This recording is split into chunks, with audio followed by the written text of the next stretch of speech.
নমস্কার। আদর্শ গৃহস্থ আশ্রমের আরেকটি নতুন পর্বে সকলকে স্বাগত জানাই।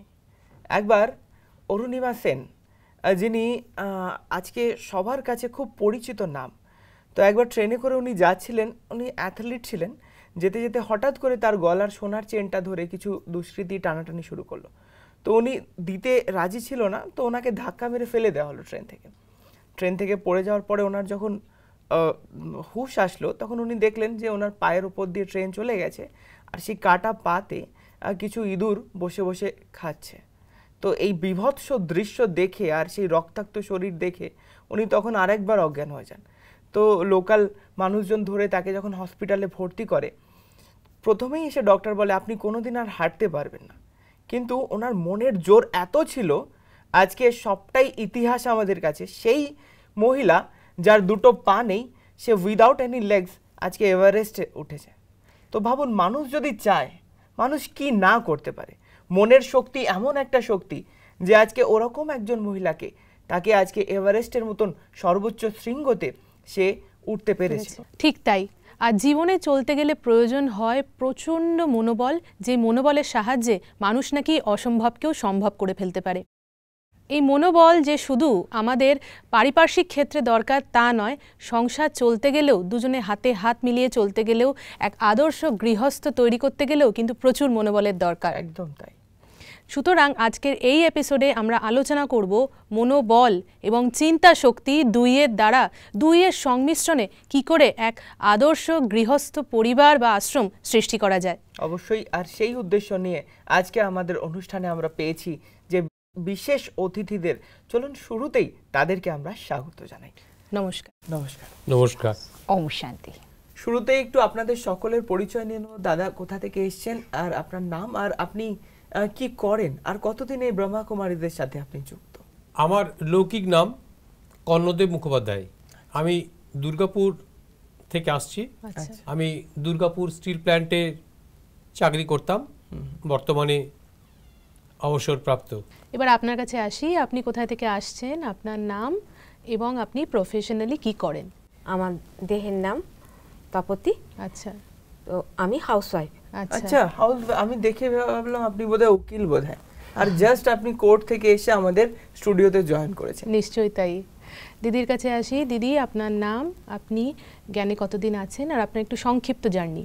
শরীরের নাম ব্রহ্মাকুমারী সমতাবন। আমি দুর্গাপুর থেকেই আসছি, দুর্গাপুরে আমাদের মেন সেন্টার। আর বিগত 26 বছর ধরে আমি ব্রহ্মাকুমারী সংস্থার সঙ্গে যুক্ত রয়েছি। আর জ্ঞানে আসার পেছনে মূল উদ্দেশ্য এটাই, বা লক্ষ্য নিয়ে একটা এসেছি, যে এই যে নারী শক্তির একটা বড় ভূমিকা রয়েছে সমাজ গড়ার। তো সেক্ষেত্রে ব্রহ্মাকুমারীদের দেখে আমি খুব অনুপ্রাণিত হয়েছিলাম আগের থেকেই। তো সেই জন্য আমারও মনে হলো যে এই রকম জীবন আমাকেও তৈরি করতে হবে। অবশ্যই অবশ্যই। নারী শক্তির কথা যখন উঠলই, তো মাতাজির কাছে আসবো যে নারী শক্তি, নারী কেমন হওয়া উচিত, বা আদর্শ নারী বলে সে পরিচিত হবে, তার পরিবারকে সে আশ্রম রূপে, আমাদের অনুষ্ঠানের যে উদ্দেশ্য, তার পরিবারকে সে সুন্দর গৃহস্থ আশ্রমে পরিণত করতে পারে। নারী কথাটার মধ্যে একটা কোমলতা আছে। হ্যাঁ, স্নেহশীল হবে, সবাইকে কর্তব্য দিয়ে, মানে সবার প্রতি সে কর্তব্য পরায়ণ হবে, এবং কিন্তু তার মানে সবকিছু সহন করার মতো একটা দৃঢ়তাও থাকবে ভেতরে, যে সংসারে যত ঝড় ঝাপটা যাই আসুক না কেন, সবকিছু নিজের মধ্যে ধারণ করে সবাইকে শক্তি দেওয়া, এটাই নারীর কর্তব্য বলে আমার মনে হয়। আমরা যখনই দেখেছি দেবতারা কোনো বিপদে পড়েছেন, নারী শক্তির কাছে উদ্ধারের জন্য, মা দুর্গা হোক বা মা কালী হোক, সব সময়। নিশ্চয়ই। আপনার কাছে আসি দাদা। এই যে একটা গুরুগম্ভীর পার্সোনালিটি দেখে মনে হচ্ছে, এই পার্সোনালিটির পিছনে এই যে একটা শক্তি বা একটা চিন্তা শক্তি বা মনোবল, এর আধারটা কি? শুরুতে একটু কথা বলি। আমি নিজেকে খুব সৌভাগ্যবান বলে মনে করি। মনে করি এই কারণেই যে আমি অতি অল্প দিন জ্ঞানে এসে আমি আমার সেন্টারের দিদিদের কাছে যা পালনা পেয়েছি, যা স্নেহ স্পর্শ পেয়েছি, যা শিক্ষণ পেয়েছি, তার জন্য আমি অভিভূত। এবং আমি এটাও বলবো যে এই অল্প দিন জ্ঞানে এসে আমি 6 বার মাউন্ট আবুতে আসতে পেরেছি, যেটাকে আমি প্রথমবার এসেই বলেছিলাম যে এটা স্বর্গ, এটা মানুষের সৃষ্টি নয়, এটা ভগবানের সৃষ্টি জায়গা। অসাধারণ। অ্যাকচুয়ালি আমি যখন জন্মেছি একটা হতদরিদ্র পরিবারে, যেখানে আমি আমার প্রয়োজনীয় খাবারটুকুনি পাইনি, পড়াশোনা তো দূরস্থ। আমি মাধ্যমিক লেভেল পড়াশোনা করে আমাকে পড়াশোনা ছাড়তে হয়েছিল এবং একটা কেরানির চাকরির জন্য, পিয়নের চাকরির জন্য, একটা দোকানে ওজন কুলির চাকরির জন্য আমি হন্য হয়ে ঘুরেছি। আমি জীবনটাকে এইভাবে স্টাডি করেছি এবং তারপরে আমি দুর্গাপুর স্টিল প্ল্যান্টে চাকরি পেয়েছি এবং তারপরেও পড়াশোনা করে এমন একটা জায়গায় উন্নতি করেছি যেটা হচ্ছে কি সর্বোচ্চ সম্মানে ভূষিত হয়েছি এবং এটাই আমার দৃঢ়তা ছিল সারা জীবন ধরে। খুব সুন্দর দিদি, যে দাদার লাইফটা এত সংঘর্ষপূর্ণ। দিদি, সংঘর্ষ যদি জীবনে না থাকে, শুরুতেই আমরা যেই ঘটনা দিয়ে শুরু করলাম, তো সত্যিকারের কি একটা ভালো মানুষ বা আপনাদের উদ্দেশ্য যেটা সেই দেবতা, তো দেবতাকেও কি সেই সংঘর্ষ করেই সেই দেব পদ লাভ করতে হয়? তো দেবতা বলতে আমরা ভাবি অন্য কোনো জগৎ দেবতাদের, কিন্তু তা নয়, মানুষের মাঝেই তো দেবতা, আর মানুষের মাঝেই অসুর, সবকিছুই তো এখানে রয়েছে। তাই যখন সংঘর্ষ প্রশ্নটা আসছে, এটা আসলে একটা পরিবর্তনকে দেখাচ্ছে, যে প্রত্যেকের মধ্যে কিছু নেগেটিভিটি আছে, তো সেই নেগেটিভিটিকে যদি পজিটিভিটিতে ট্রান্সফার করতে হয় তখন একটা সংঘর্ষ তো লাগবেই। সংঘর্ষ ছাড়া সেই আগের রূপটা পরিবর্তন হবে না। তাই সংঘর্ষটা কিন্তু প্রত্যেকের ক্ষেত্রেই অনিবার্য। এটা ছাড়া কখনোই আমরা ডেভেলপমেন্টে যাব না বা পরিবর্তন ব্যাপারটা আমাদের লাইফে আসবে না। আচ্ছা, এই যে সংঘর্ষের কথা বলছে, আপনাকে জিজ্ঞাসা করি, ধরুন আমরা সংসার জীবনে চলতে গেলে বিশেষ করে মহিলাদের অজস্র সংঘর্ষ, সকাল থেকে রাত পর্যন্ত, এই সংঘর্ষগুলিকে আপনি কি করে ওভারকাম করেন এই জ্ঞানে এসে, এবং এই সংঘর্ষগুলো ক্রমাগত দেখতে দেখতে আমাদের বিশেষ করে মহিলাদের শারীরিক বিভিন্ন প্রকার প্রবলেমের সৃষ্টি করে? দু একটা এক্সাম্পল দিয়ে যদি আমাদের বোঝান। শারীরিক প্রবলেম আমার প্রচুর আছে, এবং আমি অনেক দিন আগে থেকেই শারীরিক প্রবলেমে মানে ভুগতে ভুগতে ডিপ্রেশনের মধ্যেই চলে যাচ্ছিলাম। এই জন্যই আমার মনে হতো যে আমি কোথাও যাই, মেডিটেশন শিখি, হ্যাঁ, মনের একটা শান্তির দরকার, এরকম মনে হতো। তারপরে তো এখানে কোর্স করলাম, কিন্তু এই কোর্স করার পরে আমার মনে অনেক শক্তি এসছে, যেখানে আমি জ্ঞানে আসার পরে পরেই আমার গলায় একটা অপারেশন হয়েছে। তো ডক্টররা সাসপেক্ট করেছিল ওইটা ক্যান্সার, এই ক্যান্সারের টাচিংও ছিল, কিন্তু ওই অপারেশনও মানে এত কষ্টকর অপারেশন, এবং যেদিন আমার অপারেশন হয়েছে তার পরের দিন জনতা কারফিউ হয়েছে, এবং তারপরের দিন নেক্সট ডেতে আমাকে হসপিটাল থেকে ছুটি দিয়ে দিয়েছে, বলছে চলে যান, না হলে এখানে যে কোনো সময় আপনার মানে করোনা অ্যাটাক হতে পারে। কলকাতা থেকে আসা হয়েছে, কিন্তু এত যে একটা বড় জার্নি, কত কষ্ট, সেই কষ্টটা মানে আমাকে বাবা না মানে মনে যেন একদম পালকের মতো আমাকে ওখান থেকে বের করে নিয়ে এসছে। এবং তখন দেখুন মানে অপারেশনের পরে খাওয়া দাওয়ার কত যত্ন লাগে, কিছু কত কি লাগে, তো সেরকম কিছুই না, মানে এমনি ডাল ভাতি খেয়েছি, এবং কাজের লোকও তখন তো বাড়িতে কাউকে ঢুকতেও দিচ্ছিল না, তা আমরা দুজন মিলেই ওইখান থেকে মানে এত সুন্দরভাবে বেরিয়ে এসেছি। এবং মনের জোর, যে ডাক্তার যখন বললেন যে এইরকম একটা অসুখ, তখনও আমাদের মানে কতটা একটা শক্তি, যে হ্যাঁ অন্য যে সর্দি কাশি জ্বর হয় এটাও সেরকমই একটা রোগ, এখান থেকেও আমি আমার দৃঢ় নিশ্চয়তা ছিল যে আমি এখান থেকে বেরিয়ে আসতে পারবো। অবশ্যই মনের শক্তি থাকলে কি না করা যায়, মনোবল এমনই জিনিস। মনোবল। দাদা, আপনার সত্যি লাইফটা শুনলাম যে এত সংঘর্ষ করে আপনি এত ভালো একটা জায়গায় পৌঁছেছিলেন, তো সেই জীবনটা আর এখনকার জীবনটার মধ্যে যদি একটু আমাদেরকে বোঝান যে এখন আপনার জীবন কিরকম, বা আগের জীবনটা তো বললেন, এখন আপনি কিরকম আছেন জ্ঞানে, বা কি আপনাকে এমন কি মোটিভেট করলো যে আপনি জ্ঞানে এলেন? প্রচণ্ড ফ্রাস্ট্রেটেড অবস্থায় যখন আমাকে বললো যে আমি সিদ্ধান্ত নিয়েছি, ইট ইজ 2019 সাল আগস্ট মাস, আমি ব্রহ্মকুমারীর 7 দিনের কোর্সটা আবার করব। আবার বলা তো আমি আবার কথাটা আমি জোর দিচ্ছি, আবার করবো মানে কি, তার মানে একবার মধ্যে করা ছিল, বহুদিন আগে আমরা একবার করেছিলাম, তারপর আমরা ভুলেও গেছিলাম, আমার টাচেও থাকিনি, কিন্তু আমাদের জিনিসটা জানা ছিল। হ্যাঁ, তো বললো আমি আবার করব, তোমাকে একটা উপকার করতে হবে, আমাকে নিয়ে আসতে হবে ওখান থেকে, আমি চলে যাবো অ্যাট এনি কস্ট। আমি তখন চাকরি করছি, তো আমি ডিউটি আসার সময় ওকে নিয়ে আসতাম, নিয়ে আসার সময় কোনদিন দেখলাম ক্লাসটা শেষ হয়নি, আমি একটু বসে গেলাম, আমারও তো পরিচিত জায়গা, আমি ক্লাসটা করেছি, একটু ক্লাসটা করলাম, কোনদিন দেখলাম ক্লাসটা শুরু হচ্ছে, আমি করলাম, এই করে বিচ্ছিন্নভাবে ওই কোর্সটা আমি করলাম। এই কোর্সটা করতে গিয়ে আমি দেখলাম আগের বার যেটা আমি দেখিনি, লক্ষ্য করিনি, সজাগ হইনি, ধ্যান দিইনি, কারণ তখন আমার একমাত্র টেন্ডেন্সি ছিল আমি চাকরি কি করে উন্নতি করব, ওইটার দিকে আমার ধ্যান ছিল, কি করে আমি প্রচুর উপার্জন করব, কারণ আপনি জীবনে খুব সংঘর্ষ করেছেন। ওইটার দিকে ধ্যান ছিল, আমার এই দিকে ধ্যান ছিল না। তো এখন যখন আমি দেখলাম যে আমি তো অনেক প্রশ্নের জবাব পেয়ে যাচ্ছি, যে প্রশ্নগুলো আমাকে মনে করে করে খেত, আমার বাবার কাছে শোনা বা সাংসি জিন্নানি যথা বিয়ায় নবানি গৃহ্ণাতি নরহু পরানি, অথবা নজায়তে ন মৃয়তে মা নহন্যতে হন্যমান শরীরে, অথবা যদা যদা হি ধর্মস্য গ্লানির, এই সমস্ত শ্লোকগুলো আমার কণ্ঠস্থ ছিল। এগুলোর বাংলা অর্থ আমি জানতাম, কিন্তু এর মর্মার্থ আমি জানতাম না। ব্রহ্মাকুমারীর কোর্স করতে করতে এর মর্মার্থগুলো আমার অন্তরে গেঁথে গেল। আমার কোনো তাগিদ ছিল না, আমার কোনো হতাশা ছিল না, আমার কোনো অনুসন্ধিৎসিতা ছিল না, কিন্তু আমি একটা খোরাক পেয়ে গেলাম। আমি যখন এইটুকুনি, তখন আমার কেউ এসে জিজ্ঞাসা, তুমি খোকা তুমি কি হতে চাও, এখনো লোককে জিজ্ঞাসা করে, সে কিছু একটা বলে। ক্লাস 7 একটা এম ইন লাইফ হয়, তারপরে যখন পেটের খিদে থাকে তখন একটা এম ইন লাইফ হয়।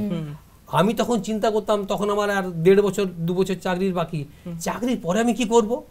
আমার তো সাফিসিয়েন্ট পয়সা পাতি হয়ে গেছে, আমার তো ঘর হয়ে গেছে, আমার তো বাবা মা দুজনেই চলে গেছে, আমার তো কোনো দায়বদ্ধতা নেই, একটা মেয়ে বিয়ে দিয়ে দিয়েছি, কোনো কিছুই দরকার নেই, একদম ফ্রি লাইফ। তখনও তো মানুষের একটা আকাঙ্ক্ষা থাকে, মানুষ তখন শান্তি চায়।